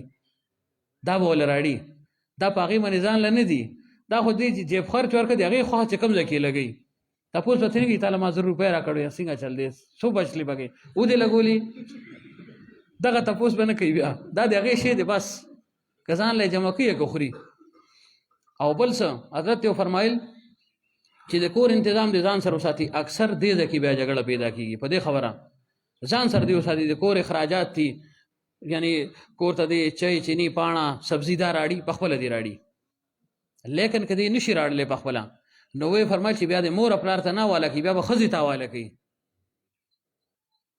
بیا به مسکین صاحب خبرې باندې عمل کوي بیا به هغې ته حواله کوي چې هو د کور خرچ به ته په خپله چلای نو چې جیب خرچ ولا ورکه وسره د کور خرچ ورکه نو دا بیا خیانت نه کوي ځکه خیانت خو دې لپاره جایز نه دی ځکه دا به پوهوي چې بهی مال خو زما خرچ راکړ دی 1,000 2,000 څومره چې دی دا راکړه نو لہٰذا هغه به دا پیسه چې خرچ کړي ښه اعتدال سره به خرچ کوي او کفایت شعارۍ سره به خرچ کوي لیکن که دې کفایت شعارۍ سره فرض کړئ چې د میاشتې 1,000 روپۍ ورکړلې 20,000 ورکړلې 15,000 ورکړلې خپل د هغه خرچ مطابق 50,000 ورکړلې او دې کې د زنانې خپل کفایت شعارۍ سره 2,000 3,000 بچ کړلې نو دا هم عددي دي بیا چې بیا ورته ولاړ نه چې تا له ما راکړی څو بچلې که هغه وي 3,000 دې به یې راکړه نه دا به دې نه اخلي عام کیدای شي یو قول دی چې اغستی شي لیکن عام دغه چې دی نشي اغستی ځکه دا هغه خپل کفایت شعارۍ سره بچ کړلې د هغې وجه دا د فرض که یو ځل دوا اغسللې چې بل ځل یې تپوس وکړو څو خرچه وشول که هغه فرض که 50 په دوی چې 52 دا 2,000 به څوک راکوي دا تا یې چل کو کم ځای کې دی ولګولې هلته خو بیا دې ګرمېږي چې زیاتې شي ګرمېږي چې هغه کم یې ولګي نو دی هغې ته ولاړ دی سوالګرې چاله راکړه بیا ورته پرېږده دې سره به د هغې جذبه هم زیاتېږي آینده لپاره هغه مزید کوشش به کوي نو دا د هغې حق دی جیب خرچ او د کور اخراجات په خپله دی کوي یا به کور ورته حواله کوي مور او پلار دی په دې باندې شونډه نه سیزي ځکه د هغو یو وخت خو بس لاړ ختمه شله خبره اوس هغو تیار خوراک پکار دی چې کوم د هغو ضرورت دی چې هغه بلکل ورته ریډي میډ ورته میلاویږي بس دا د هغو دغه هم ته حق دی ها مشوره ورکولی شي اولاد لا، خو ښه مشوره، رواني مشوره نه چې صبر وکړه چې اوس دا خرج زموږ لاس کې دی دور وانه صبر کوئ، د شیطان هغه کار به نه کوو. او که نه نو بهرحال دا د دې حقوق دي. او د سړي هم حقوق داس وایي سړی چېرته لاړ نو سړی هم دقلته دی، د هغه هم حقوق دي، لیکن د زنانې ټولو کې زیات دي. یعنې دې لحاظ سره غور وکړئ که نه، هېڅ پې هم نشته. دا هر څه چې کوي خو دا خپل په وجه کوي، خپل د اخلاقو په وجه کوي. که فرض کې زنانه وایي چې زه نه پخوم نو سړي منې لازم ده چې دا دې وله تیاره ډوډۍ راړي. بعضې وایي چې نه که دې فقیر او مفلسه دی نو اوړه دې راړي، هلته دې ورته کېدي چې هو دا اوړه مې راوړ دي ځان له پخوه ځان له خوره، بیا ټیک ده. ولې بیا هم ګرانه ده که نه، هغه له خو چل راځي ځان له پخه کې چپاتې به پوخ کړي، ازه جو کاوه چې دی یو بس کې زی سب عملی ته ګرځه بیا دغسې ته بیا یو ورکې ودرېږه بل ورکې ودرېږه جو چاله ماله چای ګوټ راکای. او چې اخلاق ښه که نو بیا به ټول کارونه کېږي، او که نه بد اخلاقي نو بیا به هېڅ کارونه ونه شي، او د الله تعالی مجرمان به وماشو. الله تعالی د دوی د حقوقو پورا کولو موږ ته توفیق راکړي. او زنانو باندې هم دا لازم ده. پیغمبر صلی الله علیه وسلم فرمایل یو زنانه ده په دې حال کې چې هغه وفات شله چې خاوند ته رضا دی نو دا سیده جنت ته به ځي، الله تعالی به جنت کې داخلي. او وی فرمایل بل حدیث پاک دی چې خاوند دې نه رضا دی او دې حال کې د دې وصال او وفات شله دا داسې لکه دا چې شهید شله، شهید ته چې کوم اجر او ثواب الله تعالی ورکړي هغه به دې زنانې ته ورکړي د خاوند تابعدارۍ په وجه باندې. لیکن چې کوم جایز امور دي په هغې کې به تابعداري کوي، د هغه چې کوم اصل حق دی چې هغې کې دا کمی او کوتاهي ونه کړي. عام طور باندې بد نظري دا یو سبب هم ګرځي، د بې التفاتۍ دا یو سبب هم ګرځي چې زنانه د سړي چې کوم اصل یعنی خواهش دی هغه نه پوره کوي، پورې را پورې دغه چل دی هغه چل دی، ودرېږه صبر وکړه. څه ووایم تاسو ته، دا چل دی هغه چل دی جو هغې کې بیا هغه بګړاو شي. نو چې فرض کې هغه بګړاو شو او پیغمبر صلی الله علیه وسلم فرمایل کې یو زنانې ته خاوند یعنی د هغې طلب وکړي، خواهش اظهار ورته وکړي او دا نه منع وکړي، دغه شان دې لاړه شي وده شي یا خاوند ته مرور شو لاړ پرېوته، نو وی فرمایل ټوله شپه فرشتې د باندې لعنت ورئ، ټوله شپه پې لعنت چې دې خاوند ولې ناراضه کړو. پیغمبر صلی الله علیه وسلم فرمایل حدیث پاک دی که فرض کې یو زنانه مشغوله ده کار کې تر دې پورې چې هغه په تنور کې هغې ډوډۍ لګولې ده، ډوډۍ پخوي، طبخې دی، تبی ده، تنور دی، او خاوند ورته وي چې راځه او دا رانغلله، نو وی فرمایل فرشتې پې لعنت ورئ. وی فرمایل که دا ډوډۍ دا لګي دغه وخت کې نو دا ډوډۍ دې پرېږدي سوځي یا که پخېږي خو دا دې پرېږدي را دې شي وي، دې پورې د هغه تابعداري ده. اوس خو یې صبر وکړه تا منتادي ده لوښي وینځو اجو دا جات کې دي دو به اوده کېږي یا پوه شلی که نه. نو بهرحال نو بل طرف ته دا حقونه دی. او پیغمبر صلی الله علیه وسلم فرمایل د ښځې باندې خاوند اطاعت دم ته لازم دی، که هغه ورته وي چې دا غر یو ځای نه اوچت که هغه پورې ځای له اوسه دا دې کوشش وکوي دې من دا لازم ده. یعنی د هغې د حقوقو یعنی انتهایی طور باندې مبالغه ده دې کې. غر څوک اوچتولی شي، شبورې غر چاته ووایي چې هلته نه اوسئ پورې که ړقولی نه شي څوک. او وی فرمایل حضرت عمر رضی الله عنه راوي دی، وی فرمایل پیغمبر صلی الله علیه وسلم زنانو ته پوښتنه وکړه چې د خاوند موږ باندې څه حقوق دي. وی فرمایل تا باندې خاوند دا حق دی که فرض کړې دغه ټول جسم هغه ناجوړه دی او دې باندې دانې دي، په هغې کې وینه ده، په هغې کې لوی زوی دا دي، د هغه جسم ډک دی. او وی فرمایل که تا ته دا حکم وشي چې یاره د ده دا وینه او دا زوی وغیره دا وسټه، وی فرمایل بیا به مته د خپل خاوند حق چې کوم دی هغه ادا نه کړي. یعنې دا مطلب نه چې داسې به کوي، یعنې مبالغه ده د هغه د حقوق د ادایګۍ متعلق چې د هغه حق به ادا کوي. او که خبره ونه منله نو بس شیطان د الله تعالی طرف نه فرشتې پې بیا لعنت وري، او فرشتې چې لعنت وري نو ظاهره ده د فرشتې په خپله مقبول دي، نو د هغو بددعا مو بیا قبول ده که نه. نو بهرحال دواړه طرفو ته به موږ ګورو. لیکن دا وه چې پیغمبر صلی الله علیه وسلم فرمایي دا د ګسې پختۍ نه پیدا شي ده نو سیده کوئ مه وي، که سیده کولو کوشش کوئ جو ماته به شي، یا که نور پې زور کوئ بیا ماتېږي، خو ګزاره ورسره کوئ، ګزاره وعاشروهن فی المعروف، ګزاره ورسره کوئ. عام طور باندې یعنی د هغو یعنی تیزي هغو کې ډېره وي، نو وی فرمایل چې صبر نه به کار انسان اخلي، صبر نه بې صبري به نه کوي. غالباً او نور حقوق به ادا کوي. حضرت اقسم رضی الله عنه متعلق راځي یو ځل دی حضرت عمر رضی الله عنه په صحبت کې ناستو، صحابي و ده او دی امیر المؤمنینو. نو یو زنانه راغله او خپل د خاوند شکایت یې وکړو، یا دا ورته تعریف یې وکړو، وی دې زما خاوند د فلاني نومې دی، ډېر ښه سړی دی، وي ټوله شپه مونځونه کوي، وي ټوله ورځ جو صایم الدهر دی، بس مسلسل روزي دي، مونځ کوي، نفلونه کوي، تهجد کوي، ذکر کوي، عبادت ته هغه دی عبادت ته، بس هغه دی جمعات ته. دا خبره وکړله. عمر رضی الله عنه فرمایل ماشاءالله ماشاءالله الحمدلله تعالی خدای ډېر ښه خاوند را کړ دی، ډېر ښه سړی دی. جو ښځه غلې شلله، جو لاړه واپس نو دغه خبره وکړه، جو خاموش شله لاړه. حضرت اقسم او فرمایل امیر المؤمنین ته چې دې ته پوه شلې پسې خبره باندې دا زنانه ولې راغله؟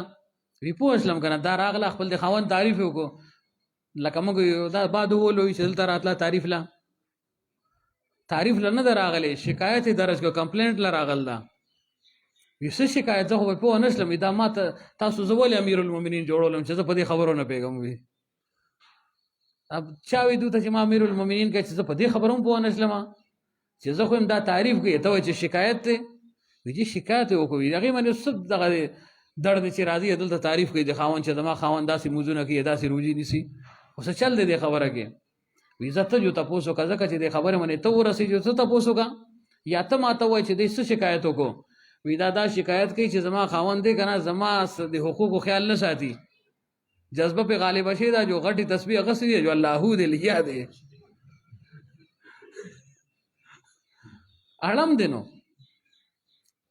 یو جذبه پې غالبه شي ده، زما طرف نه بالکل توجه ختمه شي ده، بالکل صرف وی بس رابطه چې کومه ده هغه زما خالق سره ده، مخلوق یې پرېښه. وی ښه وی او جي وی څه چلو کومه؟ وی تاسو دته دا حکم وکړئ چې ته ګورئ دا روزي نیساته نه منې کوو، د شپې عبادت کوه، دې نه دې هم نه منې کوو، خو 3 شپې عبادت کوه، یوه شپه به عبادت نه کوئ، په وخت به سملې، کور والو سره کمره کې به سملې، او تر دې پورې فقها وایي چې یاره یو بستره پکار ده. خو بهرحال وی فرمایل چې ته به لکه اوده کېږي نه د شپې، دا یعنی ویښ به نه پاتې کېږي، اوده کېږي به، کور والو سره به ګپ شپ لګئ، تا ته باندې پابندي ده. او یو ورځ چې کومه ده دا به ته روژه نه نیسې، کور کې به پاتې کېږي، د کور چې کوم ضروریات دي کارونه دي هغه به کوئ، یعنی عبادت نه به لږ غوندې توقف کوئ، عبادت به نه کوئ په دې یوې ورځ او یوه شپه کې، یعنی 3 ورځې خو د عبادت کوي، خو 4مه ورځ به نه کوي. نو عمر رضی الله عنه فرمایل دا حکم د کوم دی نه راوښکوئ، دا خو مې ومنله چې زه دا حق دی نه ادا کوي، په مخه جو دی الله حق ادا کوي، د مخلوق هغه دې پاتې شو، حقوق یې سلب کړل، لیکن دا ته چې وایي 3 ورځې عبادت کې 4مه ورځ نه کوي، دا د کوم ځای نه خبره راوایستله، کوم ځای کې د دې څه دلیل شته؟ بیا وجي شته.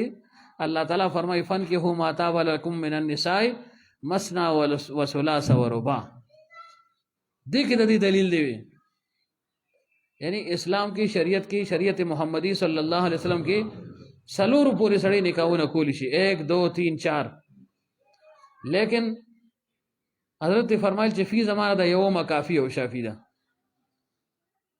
ځکه چې بیا به عدل ته ونشي، انصاف به ته ونشي، جذبه خو راغله، جذبه کې خو راغې، هلته بیا انصاف پاتې شي، نو د انصاف تپوس به کېږي چې یو سړی دغه 2 زنانې یو دی هغو کې عدل او انصاف ظاهري ونه کړي، د زړه میلان یوې ته زیاتېدي شي، هغې باندې ګرفت نشته، هغه غیر اختیاري دی، لیکن ظاهر کې چې کوم خوراک سکاک ناسته ولاړه یا تقسیم چې کوم کورونو ته تلل راتلل دی، نور چې د هغې ضروریات دي که هغې کې د یعنی عدل نه کار وانغسته، نو پیغمبر صلی الله علیه وسلم فرمایي چې قیامت پر د دې راپاسي د باندې به فالجي، نیم جسم به کار نه کوي، دنیا کې نیم کار کړی او نیم جسم یې سم دی، نیم یې غلط کړی، نو الله والا هغه جسم مفلوجه کړ، نو عدل نه به کار اخلي.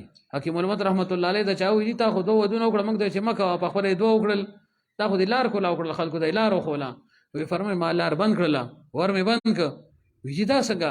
وی زما شان عدل به څوک وکړي، د خانقاه بار به یې څه ورته وایي ترازو ته موږ څه وایي تله به یې ړنده کړې وه، چې بار نه به چا شی راړه هغه به هلته تول کو، یو هغه غار ته بل دې غار ته چې تول به برابر وي اوسئ، اوس که چا به وړو کې یو شی راړه بل غټ نو وی به فرمایل چې وای ما باندې عدل انصاف لازم دی، نو ما په دې مشکلاتو کې ما چې ستا خوښه ده چې کم کور له کم شی ورکوي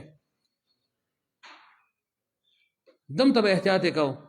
بیا یې فرمایل دا هر څه زه کوم، کور ول سره عدل انصاف کوم، کور ته چې زم وخت نوټ کوم چې دې کور کې مې څومره وخت تیر کړ، هغې کې مې څومره تیر کړ، دوله مې کم شی راړو، هغو له مې ښه برابر هر شی زه راړم.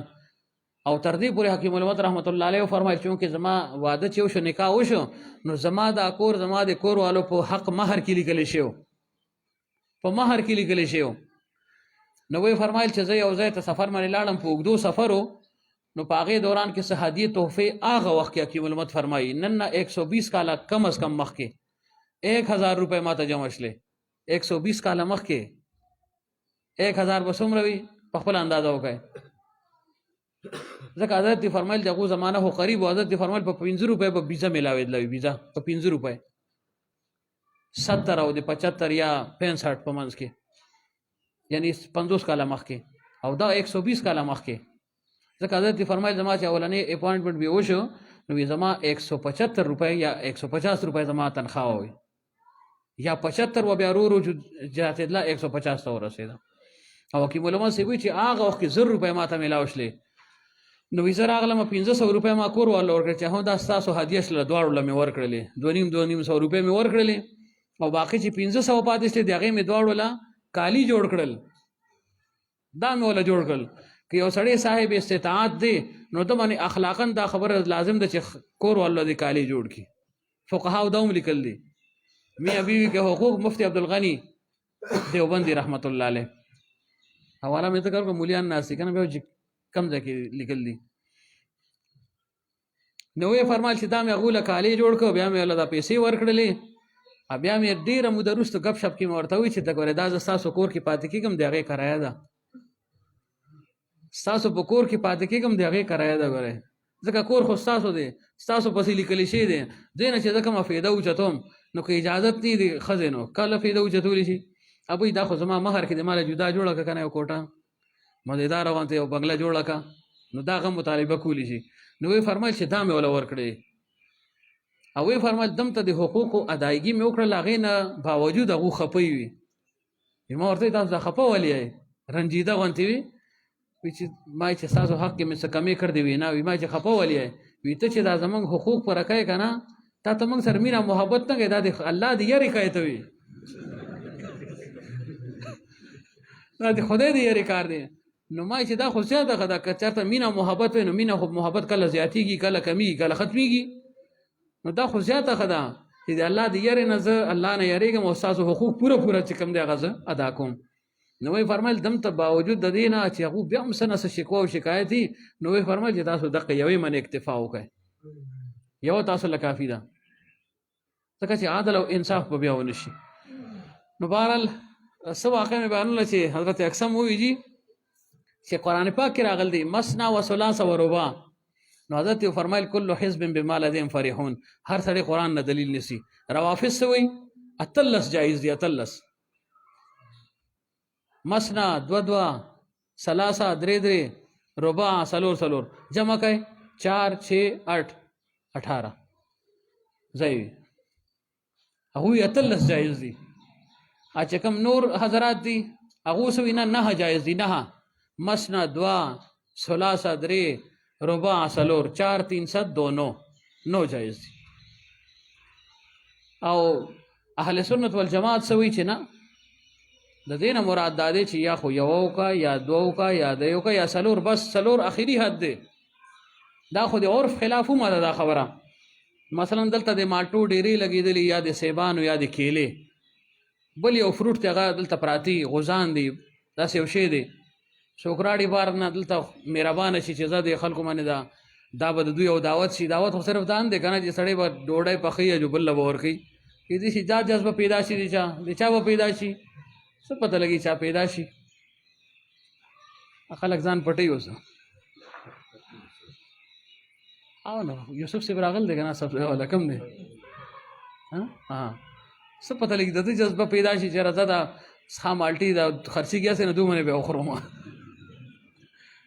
پاتې شي د خدای په نامه یې که نه زنانه کور کې شي نه ورکوي، دغه یو بخیلي پکې، خو چې پاتې شي څوک یې نه خوري که نه وي دا پلان کې له ورکوي، دا پلان کې له ورکوي، دوی پاتې شي د خدای پناه وایي.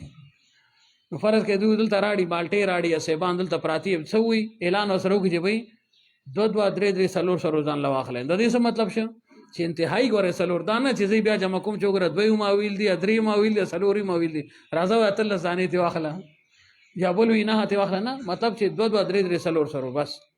نو پیغمبر صلی الله علیه وسلم ته الله تعالی حکم وکړو چې تاسو خو تخصیص ته نه یا 11 بیبیانې وي د اسلام د ترویج لپاره اشاعت لپاره، لیکن عام امتی لپاره سلور چې کوم دی هغه جایز دي، سلور نه زیاتې جایز نه دي. او صحابه څنګه تابعدارو کله چې دا حکم راغی چې سلور نه زیاتې ناجایز دي، نو یو صحابي غالبا دغه 15 یا 12 زنانه وي افل فور سلور پرخله نوري چې کوم هغه نکاح آزاد کړلې طلاق ولا ورکو. دغه چې حکم راغی بیا صحابه دا تاسو بیا نه کو چې رجی دا حکم اوس لده اوس نه بیا کنه سابقه منی و ما لاګو کیږي، دغه تاسو ونه دې کړي ورته وای باغو نه کو چې دا ولې ادا سي چل دی مونږ خو اوس پکې دا لټو کنه چې دا ولې ادا څنګه ادا د مقصد څه دی ادا د مطلب څه دی. نو مطلبونه بسړي په دین کې بیان لټي مطلبونه، نو صحابه دا مطلب نو لټول. نو عرض مې دا کو چې حضرت اقسم وی جی چې قران پاک کې دا راغل دي چې یو سړی دی دغه سلور زنانې، نو یقینا سلورم نمبر دی هغه یوې زنانې برازي، یعنی یوې سره ورځ بیا بلې سره بیا بلې سره بیا بلې سره. نو سلورم ورځ چې د سلورمې زنانې راځي نو په دې وجه ما وې چې 3 ورځې دی فرض کړه کده د سلور زنانې وې نو 3 ورځې خو بده وقفه کوله، نو لہذا دته وای چې 3 ورځې دی عبادت کوي 3 ورځې دی روزه نیسي، خو یو ورځ باندې عبادت کوي او نه به روزه نیسي. نو حضرت عمر رضی الله عنه غسړی وبله چې خبردار غره ستا ذکر اذکار تلاوت د خپل پځای، لیکن د خزي حق چې کم دی هغه به پورا کړي. خبردار غره دینه پس موږ ساده ذکر دا تلاوت دا د شپې یعنی شب بیداری دا نه بنموي هغه منع ک. نو حد اعتدال کې بسړی پاتې کیږي، بعضو کې سړی جن جذبه پیدا شي کنه بیا د اعتدال لار پریدي، زون د وضاحت نشم کولی بیا اعتدال غلار بیا پریدي. نو حد اعتدال نه انسان نه وځي. سلمان فارسی رضی الله عنه د حضرت عبدالله ابن دردار رضی الله عنه خواته لاړ چې څنګه کور ته دن نشو، نو کې دې چې نور سره رشته به وا یا احیانا نظر ولګید، نو دغه کور والو باندې نظر ولګید، نو هغه بالکل خیر نه خچنه بالکل دا سیوا لکه دا چې یو ملازم وي د کور کې ویختي کار ورو او لباس هم داسې یعنی جاذب نو زوړ غونته لباس او جارو یې وله بس هغه د کور کار کې لګیا. نو سلمان فارسی رضی الله عنه تاسو کو دا د چل کړ دی اولی دا تا ځان ته شیشي جوړ کړ دی ځان نه خاوند د کور کې نه دی خایس او حسن جمال خو خاوند لدی ځکه یو زنانه چې خپل خاوند لپاره حسن جمال کې نو حدیث پاک کې راځي دي 2 کالو اجر او ثواب الله تعالی دی لور کوي. 2 کالو چې 2 کال سړی عمل کې عبادت کې دم ته ثواب په صرف چې خاوند لپاره سنگار کې ګوره غم خادول نه زنانو کې دا کمی ومه دی ال تمن کوم کمی دی کنه موږ چې بار دو جو خواب ټو ډیټ چې کوری بیا د شپې پرتوک کې ګرځي هغه نوم بیا بین رواني کنه. ا دې بنی اسرائیل خو ځي ولې جدا شل خپل د خاوندانو نه چې خاوندانو به صفای نه کوله صفای اهتمام به نه کو چې هغه مساحقت شروع کړو یو بل سره تعلق شروع شو نو دواړو باندې دا صفای چې کومه دا لازم او ضروری ده. نو هغه ته وی چې دا تازه نسې جوړ کړ دی دا وګوره دا نه بنګنه جوړ کړ دا نو هغه وستاغه مرګري دي کنه هغه ما ته سم نه دی هغه بس رضا شپه عبادت ته ذکر دی زمونږ حق کله ادا کوي دا خو لمنګ زه ولا خدای تیار نوکر ورکړم په خله ولا کومه په قوم ټکوم هغه خوري بیغمه ما خو پوه سلمان فارسی رضی الله عنه چې حق نه ادا کوي او چې کله شپشلله ابو دردار رضی الله عنه پاسې وی ډوډۍ وغیرہ چې وخړل سما سوتن نرسو جو پاسې وی زموږ کومه هغه ته سملوي دغه مو ضرورت شي سمله بارام شوی چې لک ساتو شغه د سلمان فارسی رضی الله عنه بودی جو بغل غنی بیا پاسم خو چې دی بیا لغون ته وړه کې د پاسې ته هغه بیا لاس نه ونی وي سملوي تا ته چاوي تر دې پورې چې د تهجد اخیری وخت جو هغه وخت ورته وي چې ز پاسه ته موضوع کا زبا حکم دغه وخت پاسې دل لیکن ډیر زیات ابو دردار رضی الله عنه خپاو چې خدای خو ډیر ظلم را سره وکړو ټول شپه زما د عبادت عادت هغه د خراب ک چې سار شنو بیا ورته وي خپکان اظهار کو هغه ورته وي کور د ساده عبادت مخالف نیم